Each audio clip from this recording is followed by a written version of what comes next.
And good morning. You are watching Do I Need a Lawyer right here on the Atlanta CW Network, the only legal show that is 5 days a week from 7:30 to 8 a.m. right here, and I appreciate you joining us. Now, if you have a question that you would like for me to answer, if you'd like to speak with me regarding a potential claim, I make it easy for you. Just pick up the phone right now. Give us a call, 770-934-8000, or you can email me, Gary@GaryMartinHayes.com. Or look, just go ahead and take out your cell phone, enter my number, and that way I'm just a phone call away, just a touch away, 770-934-8000. Now, I want to go to the next question from one of our viewers. Thanks for taking my question, Gary. I'm writing you about something that happened to my daughter about 6 weeks ago, and it's difficult for me to even write you about. She's a college student living off campus in an apartment complex. When she was opening the door to her apartment, a man she didn't know came out from behind the stairs, forced her inside, and sexually assaulted her. As you might imagine, I have so many emotions right now. I'm thankful she's still alive, though she's very traumatized, and she's going for counseling, and there's so many people supporting her right now. Well, here's my question. The apartment complex advertised that it was very safe because you have to drive through a security gate to get into the parking lot. They even told my daughter when she moved into the place that they have a security guard that lives in the complex to patrol the grounds. Well, since the attack, we have learned that there have been a few other things happening there. Robberies in the parking lot and one other rape in the complex. All right, here are the questions.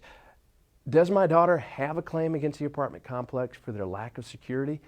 Do we need a lawyer to help my daughter? And the name was withheld upon request, and I certainly understand that.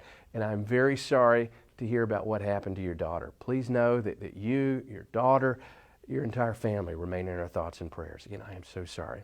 And I'll talk about your legal question here in a moment, but I want to first address the sexual assault, because this is very disturbing.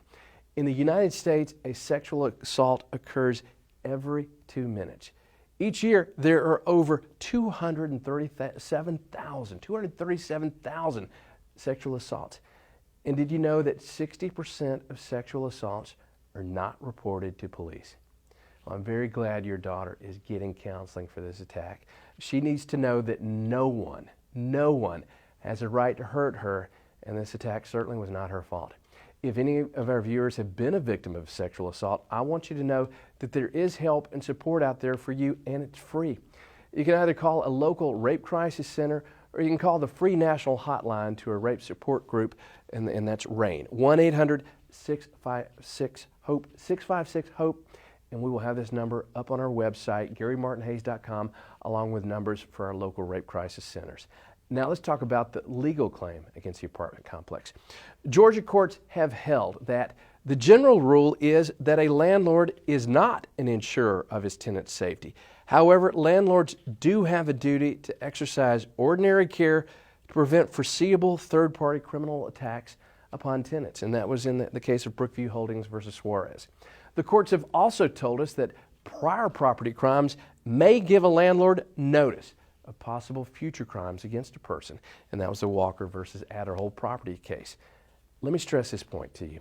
Negligent security cases are not easy. They are time-intensive and difficult.